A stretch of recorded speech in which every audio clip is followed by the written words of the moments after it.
Bollywood is finished. बॉलिश का end game आ गया है। साउथ इंडस्ट्री अब रूल करेगी। ये सब आप सोशल मीडिया पे देखते रहते हैं और इस तरह की मान्यताएं भी बहुत जल्द बना लेते हैं। और मेरे मुंह से ये बात सुनकर आपको थोड़ा सा अजीब लग रहा होगा, क्योंकि मैं हमेशा बॉलीवुड के लिए पॉजिटिव बोलता आया हूँ। लेकिन यहाँ पर एक दर्शक के तौर पे नहीं, मैं एक कलाकार के तौर पे बात कर रहा हूँ। पुष्पराज, मैं झुकेगा नहीं साला। वो जो ट्रेंड है ना कि बॉलीवुड खत्म, ये एक हाई देता है। 80s में जब वीसीआर आ गया था तो बोले थिएटर खत्म, बॉलीवुड खत्म। हाल ही में अगर 6 महीना पहले आप अपने वेबसाइट पे जाएंगे तो होगा कि ओटीटी आ गया, बॉलीवुड खत्म। तो ये ऐसा एक हाई देता है कि बॉलीवुड खत्म, कभी खत्म नहीं होगा। जलाया तो नहीं ना? हेलो फ्रेंड्स, वेलकम टू फिल्मी फन डे, joinfilms.com। मैं हूं आपका अपना वीरेंद्र राठौर और आप देख रहे हैं बॉलीवुड का Google, join films YouTube channel. इस समय जो गूगल है वो इस सर्च इंजन से भरा हुआ है कि साउथ इंडिया की जो मूवीज़ हैं वो बेटर हैं, बॉलीवुड की मूवीज़ जो हैं वो बिल्कुल अच्छी नहीं हैं, quality wise, story content wise, performance wise. देखिए, इसको मानने में कोई भी बुराई नहीं है।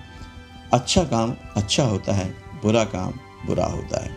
फिल्म इंडस्ट्री की अगर बात कहूँ, मैंने बहुत क्लोजली ऑब्जर्व किया है शुरू से, और मेरा फेवरेट सब्जेक्ट रहा है फिल्म इंडस्ट्री और उसके ऊपर जितने भी उतार चढ़ाव आए उनको लेकर। पहले ये होता था कि हमारे यहाँ की फिल्में वहाँ कॉपी होती थी। ஒரு வேலை இருக்கு. புரிஞ்சிடுச்சு. என்ன? ஏந்திர மிஸ்டர்.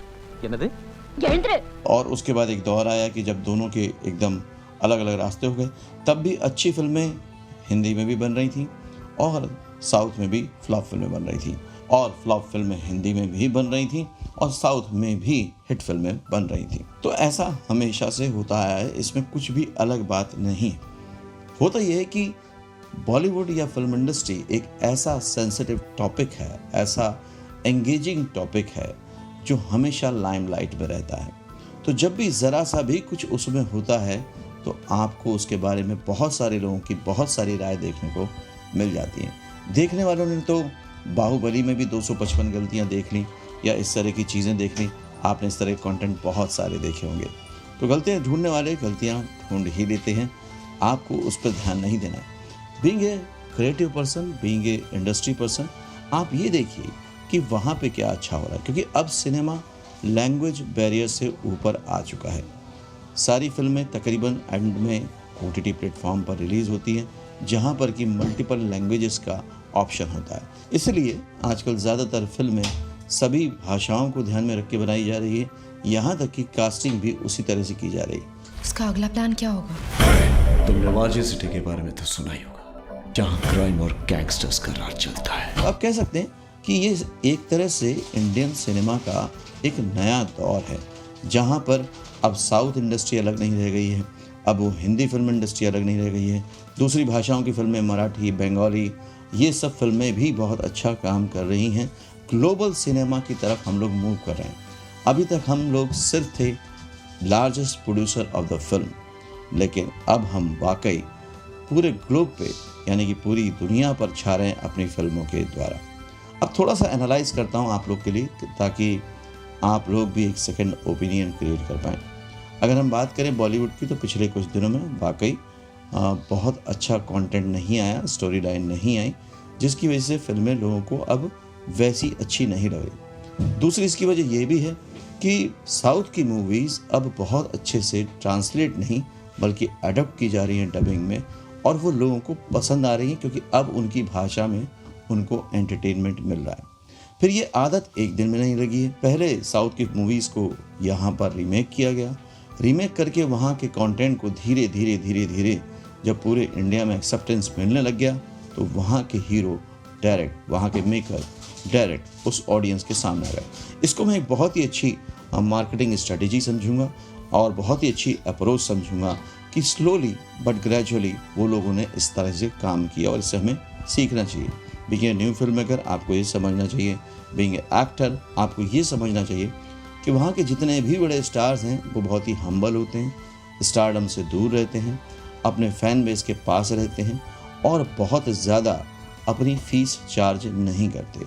उनका मतलब और मकसद ज़्यादा से ज़्यादा बेहतर फिल्म बनाने पर होता है। जबकि बॉलीवुड में थोड़ा सा कल्चर सेलिब्रिटी स्टेटस का और स्टारडम का आ जाता है, जिसकी वजह से ऑडियंस से, फैन बेस से वो दूर हो जाते हैं। एक और पॉइंट बहुत ही इम्पोर्टेंट है, वो ये है कि अब साउथ इंडस्ट्री सिर्फ साउथ के लिए फिल्म बना ही नहीं रही, वो बना ही रही है ग्लोबल सिनेमा सोच के। और ये जीत किसी एक खास रीजन की नहीं है, ये पूरे इंडिया की जीत है कि इंडियन सिनेमा को इतना ज़्यादा भरोसा और एप्रिसिएशन मिल रहा है। अभी की अगर फिल्मों की बात करें तो हिंदी फिल्मों में जो भी फिल्म आई उनको दर्शकों ने उतना पसंद नहीं किया। तो ठीक है, फिल्म ऐसे ही होती है, या तो फिल्म आपको अच्छी लगती है या तो आपको बुरी लगती है। आप अपनी तरह से मुझे कमेंट करके ज़रूर बताइए कि अभी जो हालिया में रिलीज़ हुई हैं फिल्में हिंदी, उनमें से आपको कौन कौन सी अच्छी लगी और साउथ में आप उनका रीमेक देखना चाहते हैं। वहीं दूसरी तरफ बॉलीवुड में हमने रीमेक तो देख ही लिए बहुत सारे, और अब वहाँ का ओरिजिनल कंटेंट भी आ रहा है। अगर मैं कंटेंट की बात करूँ तो कंटेंट बहुत ज़्यादा नया नहीं है, लेकिन प्रेजेंटेशन, परफॉर्मेंस, ये सब बहुत अच्छा है। पुष्पा फिल्म को अगर आप एनालाइज करेंगे तो ऐसी फिल्में 80s और 90s के दौर में मिथुन चक्रवर्ती की बहुत सी आई हैं, जहाँ पर वो गरीब होते हैं, अमीरों से चिढ़ते हैं और फिर वो माफिया गैंग में शामिल होकर एक बहुत बड़े डॉन बन जाते हैं। तो उस तरह की मूवीज़ बहुत सारी आई हैं, ऐसा नहीं कि नहीं आई है, लेकिन पुष्पा में उसका प्रेजेंटेशन बहुत स्ट्रांगली किया गया। सबसे अच्छी बात है कंटेंट को स्मूथ रखा गया है, कास्टिंग बहुत अच्छी की गई, उसमें भी लूप होल्स हैं, लेकिन जब चीज़ हिट होती है तो उस पर कभी भी हमारा ध्यान नहीं जाता। कोई बात नहीं। दूसरी फिल्म आती है जो कि है RRR। RRR को भी बहुत अच्छे से प्रेजेंट किया गया है, उसमें भी इंडियन इमोशंस को ध्यान में रखकर पूरी फिल्म को गढ़ा गया है और इस वजह से फिल्म बहुत अच्छी लगती है। जैसा मैंने कहा कि क्योंकि वो फिल्में पहले से डब होकर आ रही थी, तो अब जो फेसेस हैं उनको लेकर जो एक एक्सेप्टेंस है वो पूरी की पूरी ऑडियंस में आ जाता है। और इसके लिए मैं ये कहूँगा कि देखिए, ऑडियंस कभी भी किसी के लिए पक्षपात नहीं करती। ऑडियंस होती है, उसको साउथ की मूवी अच्छी लगेगी तो वो उसको हिट करार दे देगी, अगर उसे बॉलीवुड पसंद आएगा तो वो उसे हिट बना देगा। ये पूरी तरह से ऑडियंस के ऊपर डिपेंड है और ऑडियंस की नब्ज़ को कोई नहीं पहचानता कि उसको कब क्या अच्छा लगेगा, कितना अच्छा लगेगा। तो आपने जो कंपैरिजन अपने मन में बनाया है उसको एक बार सोशल मीडिया की दृष्टि से दूर करके एक बार फिर से सोचिए, देखिए कि क्या आपके लिए बेहतर है। क्योंकि बीइंग ए ऑडियंस आपको एंटरटेनमेंट चाहिए, लेकिन बीइंग ए कलाकार, being a creative person, being a technician, आपको समझना है इन सारी चीज़ों को, इनको एनालाइज करना है और रियलाइज़ करना है कि आपको किस तरह के सिनेमा की तरफ मूव करना है, आपको कितना नयापन क्रिएट करना है।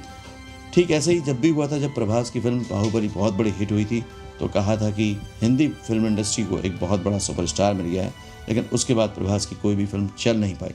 इसका मतलब ये कतई नहीं है कि वो अच्छे एक्टर नहीं है, बहुत अच्छे एक्टर हैं, कमाल के एक्टर हैं, अच्छे परफॉर्मर हैं, लेकिन चलना न चलना पूरी तरह से आपके हाथ में है। तो ये वीडियो भी पूरी तरह से आपके हाथ में।